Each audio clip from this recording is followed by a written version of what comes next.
Naturellement, tous les enfants vont vers les fourmis et les observent pendant des heures.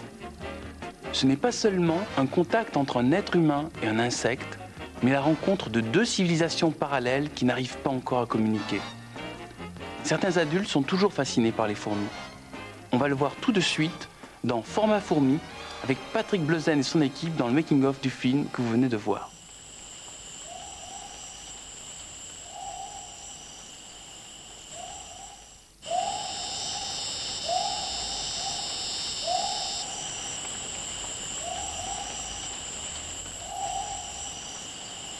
Je m'appelle Patrick Bleuzen, je suis entomologiste, spécialiste de la prise de vue d'insectes. Avec une équipe de cinéastes, nous avons filmé les fourmis dans la forêt guyanaise pendant plus d'un mois. Il y avait Philippe, scénariste et réalisateur, pour l'équipe image Nejma au cadre, et Lionel à la lumière, Guillaume, co-scénariste et directeur de production, et enfin Bernard, assistant régie. Ce n'était pas un documentaire comme ceux auxquels j'étais habitué. Il s'agissait de faire des fourmis les véritables acteurs d'un film. Mais comment diriger des acteurs aussi minuscules? Comment mettre en scène ces fourmis coupe-feuilles dont la fourmilière est enfouie à 1 ou 2 mètres sous terre mais qui vont chercher leur nourriture à 20 mètres de haut à la cime des arbres? Ma mission, répondre à ces questions. Un travail entre sciences naturelles et science-fiction. C'est prêt? Tu tournes.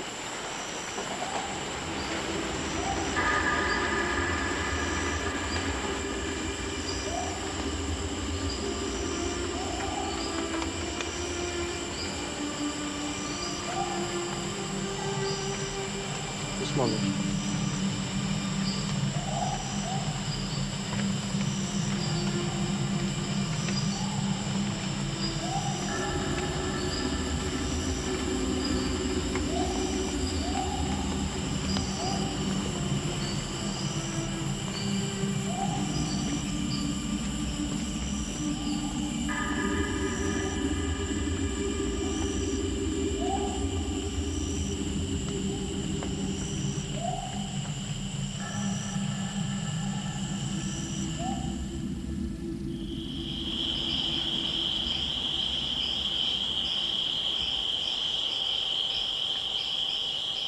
Nous sommes au nord-est de la Guyane, dans la forêt équatoriale de la montagne de Caux, dans l'immensité verte de la forêt amazonienne française.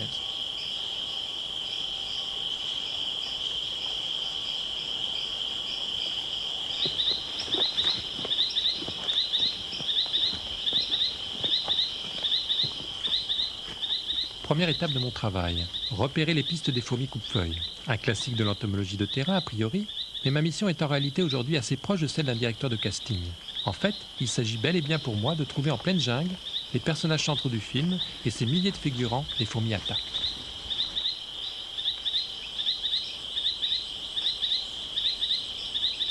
Alors vous voyez, tous ces axes avec ces petites feuilles qui circulent sont en fin de compte des pistes qu'empruntent les fourmis pour aller chercher leur pitance. Alors là, ce qu'elles font, c'est ramener des petites feuilles pour en faire un compost sur laquelle poussent les champignons dont elles se nourrissent exclusivement. Ces pistes ressemblent vraiment à des autoroutes de circulation. Toutes ces fourmis vont dans le même sens. Toutes celles qui sont avec des petites feuilles convergent vers la fourmilière et ne s'éloignent pas du tout de cette piste puisqu'il y a des phéromones, des petites odeurs spéciales à ces fourmis-là qui marquent cette piste-là. Et là, on se retrouve avec une fourmilière importante où la piste fait 10 cm à peu près de large. Et chaque jour, dès qu'un obstacle tombe des arbres, dès qu'une feuille, une petite branche tombe, elle est évacuée par les ouvrières. Et donc ça donne toujours cet aspect nettoyé, propre sur cet axe de déplacement.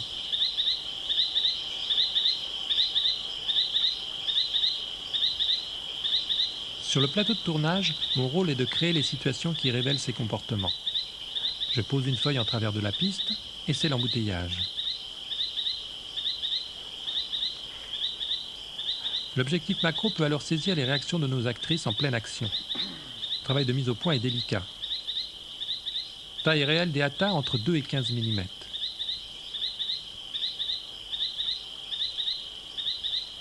Dès les premiers tours de manivelle, le ton est donné. L'équipe va passer le plus clair de son temps à 4 pattes.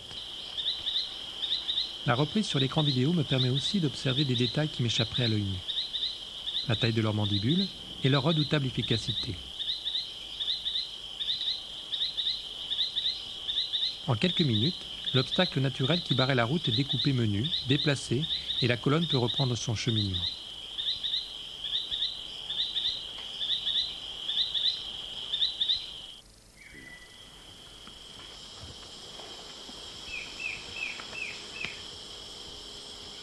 Ce ne sont pas moins de 200 kg de matériel que notre petite colonne doit déplacer sur des dizaines de kilomètres à travers la forêt. Et si les fourmis peuvent transporter jusqu'à 40 fois leur poids, ce n'est pas notre cas.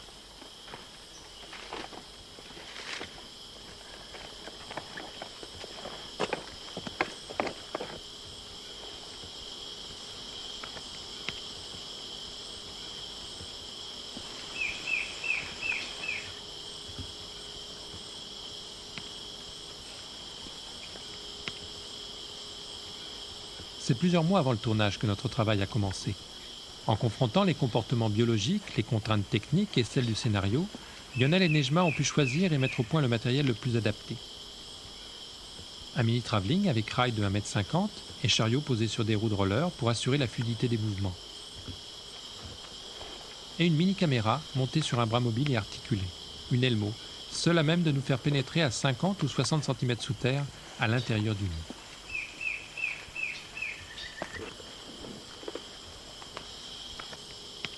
L'installation est souvent longue, mais le résultat est là.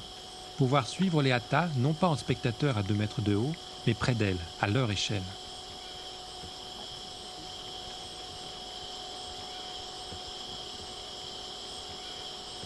C'est là que pour moi, l'entomologie et la prise de vue animalière se rejoignent totalement. Pour faire exister ces moments, l'on doit improviser, faire marcher le système D, expérimenter. À cet instant, nos esprits se fondent dans l'image. On se sent pleinement avec les fourmis, dans leur histoire.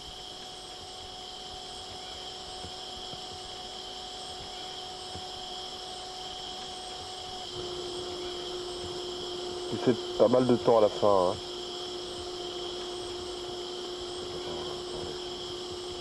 Ok. Ça dure un peu encore.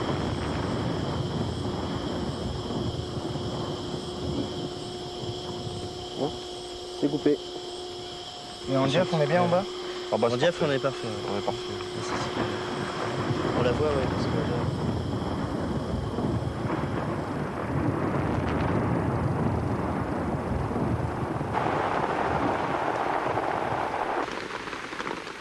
Le tournage s'arrête faute de combattants. La pluie interrompt le travail de l'équipe comme celui des fourmis. Elles dispersent leurs volatiles phéromones de piste. Les fourmis disparaissent, abandonnent leur fardeau et partent se mettre à l'abri. Les hommes n'ont plus qu'à faire de même et à attendre.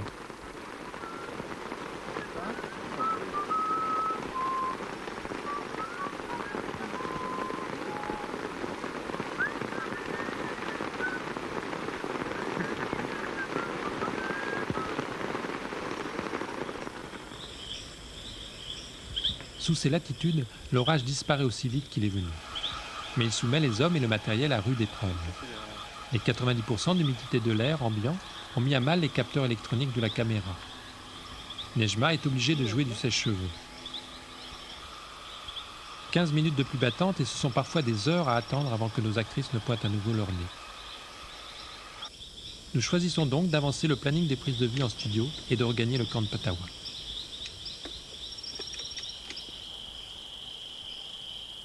Niché en plein cœur de la forêt primaire, le relais de Patawa est un camp d'entomologistes réputé. Il sert de camp de base à l'équipe et a été transformé pour l'occasion en studio de tournage. Techniquement, il est en effet impossible de filmer l'intérieur d'une vraie fourmilière sans la détruire ou sans faire fuir les fourmis dans les profondeurs du nid. Il nous faut donc la reconstituer artificiellement en studio. Sous terre, la fourmilière est en fait une véritable ville composée de salles, de chambres multiples et d'un complexe réseau de galeries qui les relie entre elles. Des millions d'individus y vivent. Tu veux une couleur différente. Oui. Mais est-ce que tu prends pas... Pourquoi tu prendrais... Oui, mais est-ce que tu prends pas une couleur normale, celle que tu ne touches pas, et une couleur différente? Parce que là, tu es en train de créer une lumière rouge et tu veux faire une lumière bleue. Pourquoi tu ne gardes pas le naturel et que tu ne gardes pas que le bleu pour l'artificiel? Pourquoi faire deux couleurs artificielles? Parce que j'ai envie que le nid, on ait l'impression, quand on rentre dans ce nid, d'un univers un peu de science-fiction, un peu pas naturel, justement, un peu oppressant, pas quelque chose qui dérange un peu. Bon, on peut faire comme ça, là, c'est moins. Comment éclairer l'intérieur du nid, un lieu sombre par définition? C'est une vraie question. Le parti pris de Philippe est d'aller très clairement vers la fiction. C'est le travail sur la lumière qui vient encore amplifier cette idée. La mise en place étant faite, il faut maintenant y introduire les figurants. Je dispose champignonnières et fourmis dans le décor principal. Si les hâtas sont dépourvues de dard, elles mordent.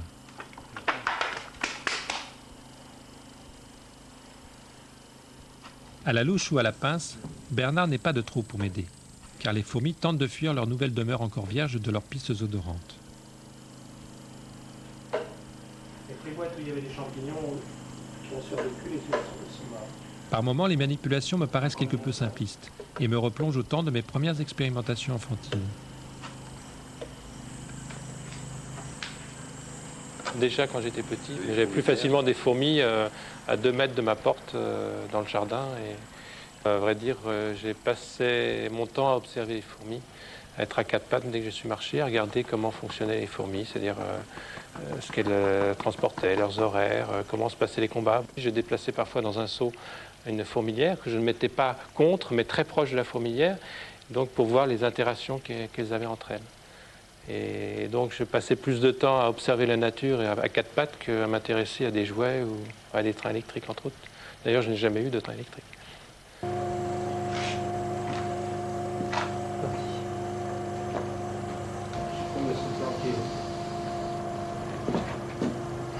Pas trop vite, pas trop vite.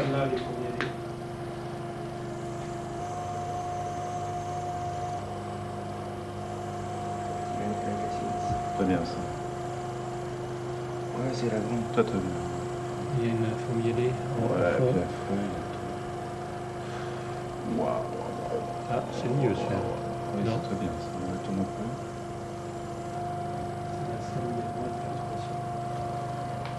Pas mal, ça. Le rouge, tu vois, c'est une entrée lente dans un monde. Ouais.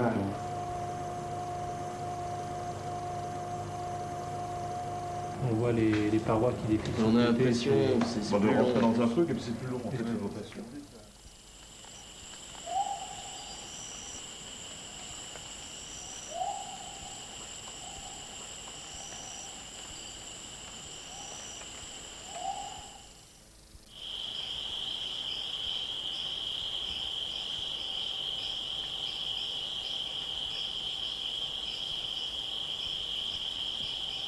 Nous nous sommes installés pour plusieurs jours à Patawa pour continuer les prises de vue en studio.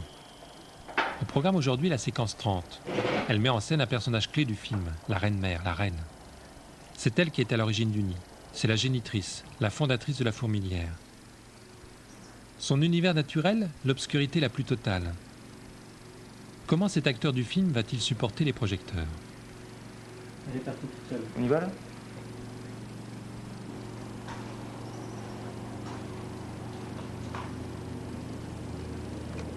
Elle va dans l'endroit où il n'y a pas de lumière, regardez, elle n'est pas éclairée. Bon. Puisque tu la vois, moi il faut que j'aille la titiller dans ton axe. Bah, vas-y.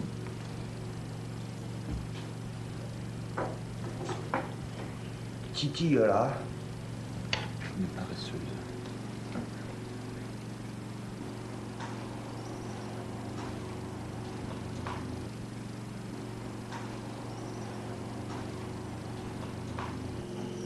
Elle est dans un recoin là. Comment diriger une comédienne qui n'aime pas la lumière? Tu la vois pas de ton côté hein?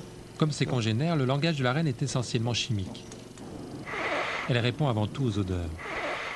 Quand je souffle, ce n'est pas tant le déplacement d'air que la reine perçoit, mais surtout une odeur étrangère qu'elle ne connaît pas. L'arrivée d'un prédateur, par exemple, et qui la fait réagir. C'est ainsi qu'on peut arriver à déclencher les comportements. Mais de toute façon, c'est la lumière.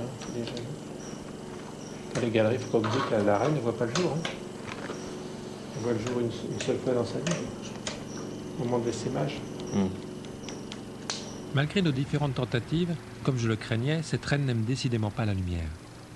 Mais comme dans toute bonne fiction qui se respecte, le comédien principal a sa doublure. Oh. Elle a chu. Elle est chue. Attention, Speedy Gonzalez est parti. Ah, elle aime bien la lumière. C'est la doublure, alors elle se peut prendre pour une star, donc elle se met devant les projecteurs.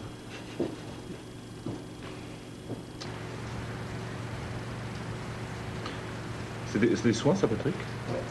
C'est de l'ouvrière par rapport à la reine? C'est La reine a une intéressant. odeur particulière, ça attire les soins, et sollicite les soins. En fait, pour obtenir des comportements, l'une des principales qualités du cinéaste animalier après l'observation, c'est surtout la patience. Les insectes, on ne les dirige jamais. On essaye de les mettre dans des configurations pour obtenir des comportements qu'on a scénarisés. Mais c'est vraiment une utilisation de leur comportement automatique par la connaissance qui permet de les dresser. Et le terme dressage n'est pas vraiment conforme, approprié. C'est vraiment une utilisation des comportements automatiques. Les mettre dans des configurations pour... C'est un détournement de comportement. Mais ce n'est pas un dressage.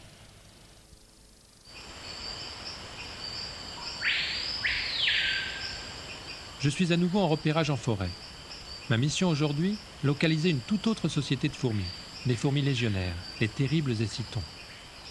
Alors la difficulté, c'est qu'elles se déplacent tout le temps. Et donc, dès que vous repérez un nid, à la limite, vous pouvez revenir, une colonne. Si vous revenez 2 heures après, elle peut être à 100 mètres. Et en 100 mètres en forêt, c'est parfois pas évident de retrouver.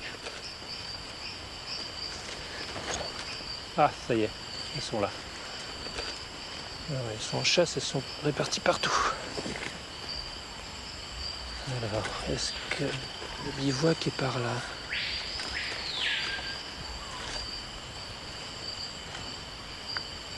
Et voilà.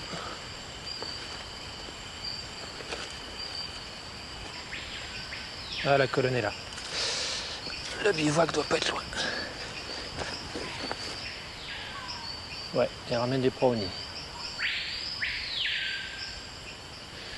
Ce sont des nomades guerrières. Leur but, c'est de chasser et pour nourrir la colonie. Et comme elles sont entièrement prédatrices, elles cherchent en permanence des zones nouvelles à prospecter. Quand elles passent, il n'y a plus beaucoup d'insectes, donc il faut qu'elles déménagent en permanence. Elles se déplacent très très vite. Globalement, elles font des pointes à 6 à 8 cm/s, qui pour leur taille est énorme.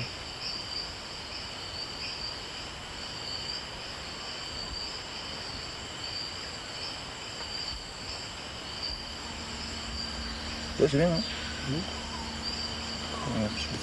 L'équipe m'a rejoint le long des colonnes des citons pour assurer les prises de vue extérieures du film. Le scénario prévoit en effet la rencontre entre les très pacifiques Atta et les redoutables écitons. 2 sociétés d'insectes aux antipodes l'une de l'autre. Un vrai choc de civilisation. Regarde la longue focale, voilà, les lignes de front comme ça, tu vois.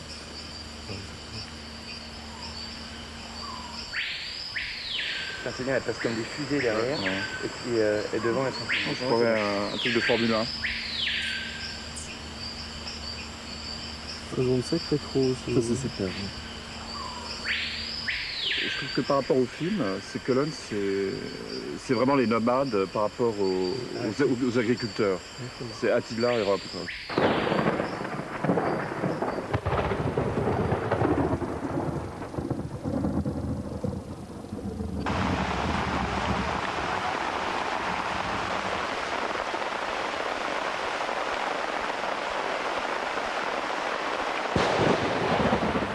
Si la pluie a des effets sur les hommes, à hauteur de fourmis, elle prend des allures de cataclysme.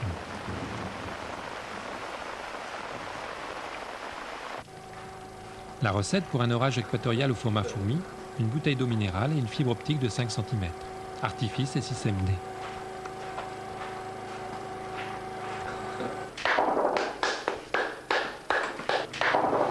C'est parti. Allez, moteur. Je commence sur les ailes.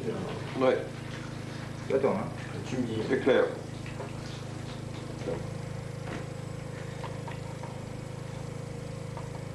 Puis.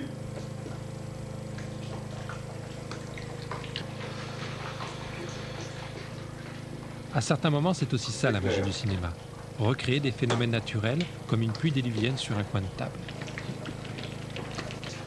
C'est une d'éclair très rapide. Pas trop, pas trop.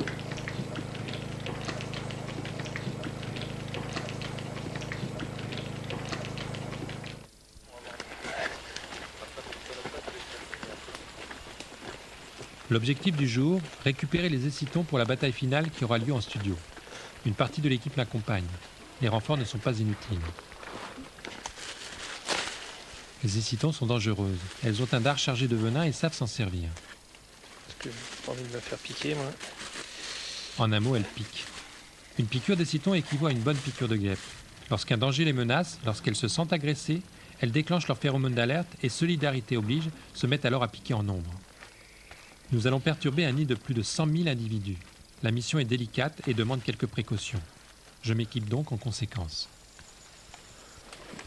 Vous avez compris le malheur qui va se passer là. C'est parti.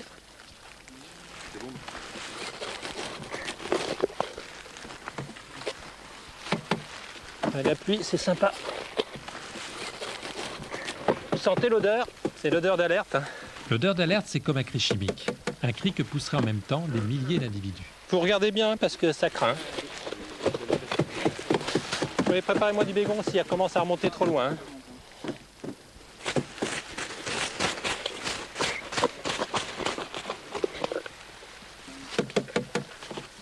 Alors, on ne fait surtout pas de bégon dans la poubelle. Hein. Ah oui, pas dans la poubelle. Attends. Vous êtes trop près pour mettre de bégon. Vous êtes trop près, il ne faut pas me tuer les bébêtes. Hein. Ah, ça me pique sur le pantalon. Bon, alors, je pense que ça va peut-être aller, non? 2 secondes. Tap. Les mains de Patrick. Ça me pique, hein. Ça me pique le pantalon. J'en ai plein qui sont montés sur le pantalon et ça me pique les fesses.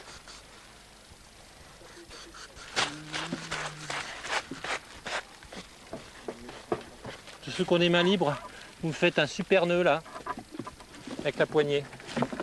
En quelques brassées, nous avons récolté quelques petits milliers d'écitons, assez pour assurer de l'ampleur au champ de bataille. Cette fois-ci, la chance nous a souri. La pluie a attendu la fin de la récolte pour nous surprendre à nouveau.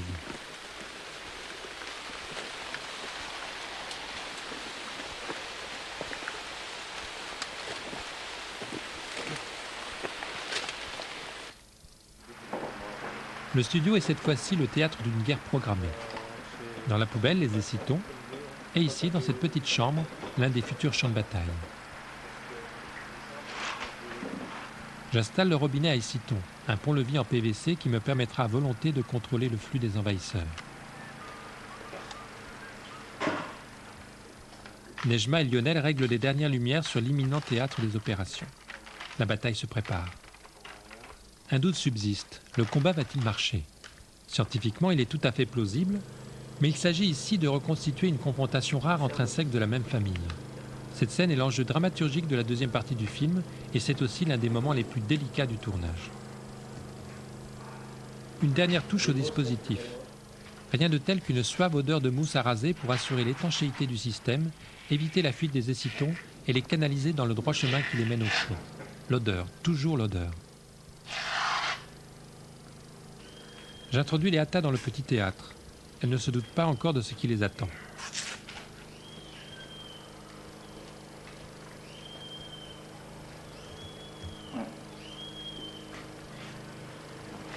Ok. Les écitons abandonnent leur poubelle citadelle. Une première vague par l'assaut. Là, ils ont trouvé le chemin là. Oui, c'est les phéromones, ça y est, ça va se mettre en France. La phéromone de piste est à l'œuvre. Le flot grossit. Les écitons débarquent. T'es pas tourné? Ouais. Bon. Ah, ils sont en pleine attaque, là, t'as vu? C'est un baston? C'est pas un baston. Ça bouge. Mais là pour l'instant, t'as vu, elles n'essayent pas de se battre. Hein? On prend en alerte. L'entrée était belle par contre. L'entrée, c'était belle, ouais. On a senti l'affolement, je crois. Ouais, moi je pense aussi. C'est une question d'odeur. Il n'y a pas d'odeur d'alerte, il n'y a pas de combat. Le combat ne marche pas comme prévu. Les écitons s'enfuient de la poubelle plus qu'elles ne partent à l'assaut. Je décide donc, dans un premier temps, de rajouter des gardes de fourmis Hata. Tout combat est une question de nombre. Et enfin, de déclencher l'odeur d'alerte en excitant les écitons. Non, mais si tu pouvais filmer quelques soldats ici. Oui, il se fait pas emmerder, lui. Il y en a qui se font Oui, en plein embêter milieu. là. Et là, il y en a une qui tire là, tu vois. Elle tient par une antenne ici. Là. Ah ouais. Oui, c'est bien ça. T'en remettre encore des combats.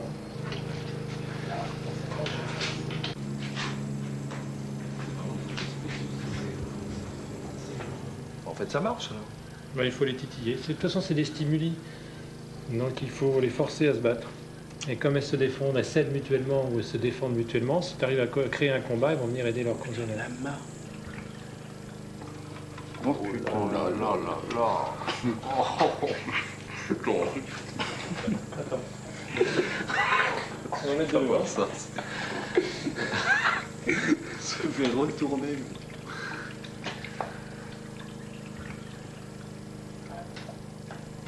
Elles ont la haine grave.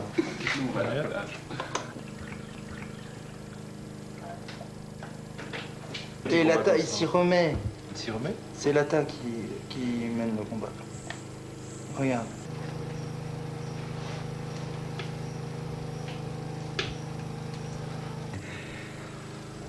C'est maintenant les paris.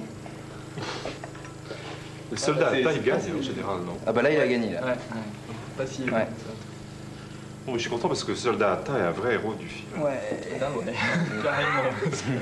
Vu ce qui s'est pris dessus, on peut dire que c'est un héros. Bon, bah ça va, on a le film. Elles s'y mettent à plusieurs, là, sur la même. Qu'elles s'entraînent ou non? Les scènes clés du film sont en boîte. Ma mission touche à sa fin.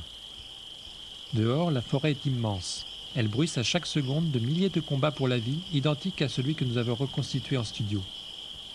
Grâce à nos objectifs, nous avons plongé dans ce monde minuscule, invisible à l'œil nu, mais dont la population se chiffre en milliards d'individus. À chaque film, j'espère toujours transmettre une part du plaisir qu'il y a à connaître et à observer les insectes. Une toute petite planète, mais si proche de nous.